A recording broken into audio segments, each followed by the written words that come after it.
TMA, live from Times Square. Hey, welcome back, everybody. And we're getting ready to level up your love life. Last week, we brought in an expert to tell you how to make the most out of your dating life. And this morning, we're here to help you keep that spark alive in your relationship. Founder and president of Smart Dating Academy, Bela Gandhi, is here to show us how to do just that. Bela, thank you for joining us this morning. And we got to start by saying, you know, according to census data, 34% of first marriages end in divorce, unfortunately. So how do you know you're in the right relationship?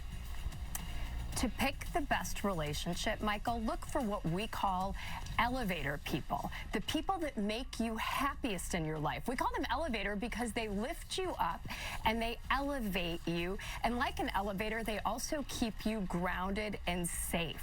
Make a list of those people and why they make you happy. Those are the characteristics, obviously, besides attraction, that we should be looking for in a partner. Your romantic partner should feel like a person that makes you really happy. And remember, you want this relationship to feel easy ultimately, and it should take the knot out of your stomach. No anxiety, no butterflies. That's the new I love you. You're an elevator person.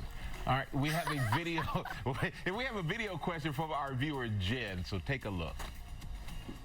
I've been married for 13 years, and our relationship has been becoming a little routine. What ways can we re-spark our marriage?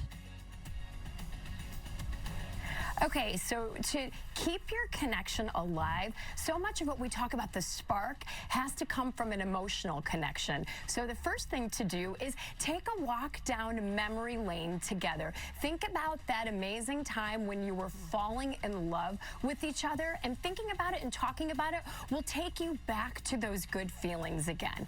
And then number two, conflict is a part of every relationship, even good relationships. And when we've been together for that long, 10, 15, 20 years, we know we get into those conflicts again and again, and we know how to push each other's buttons really fast. Have a strategy where you de-escalate. You guys can press pause on that argument when fists start flying, metaphorically, obviously, when we start to say those things that are mean and bad to each other.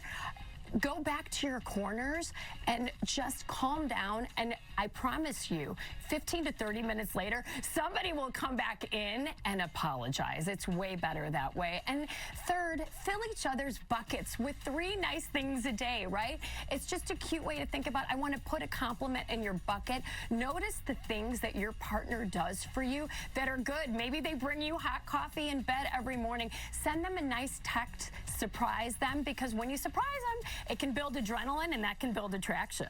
I love looking around this room when you're giving this advice. It is so interesting. Now, Elisa from Facebook is asking, me and my husband are newly married. We both work different schedules. How do we keep our relationship and communication on track? What's your answer to that? Use video. You're on different schedules. FaceTime. Eat dinner together. Don't just text each other. Keep that connection alive. Video can be magical. And then when you're together, have date night with an agenda. Don't just get in and talk about all the routine rut stuff, what needs to be fixed in the house, the kids, work. Have date night where you're going to talk about the future. Plan fun things together. Maybe you want to take an amazing trip to Bali, take tango lessons together, but talk about the future. And we have our viewer, Sarah, who wants to know, I've been dating my boyfriend for 5 years. I want to get married, but I am feeling the peer pressure of giving him an ultimatum or breaking up with him. That's a deep one. What should I do? Okay, so right now you've got bigger problems than peer pressure.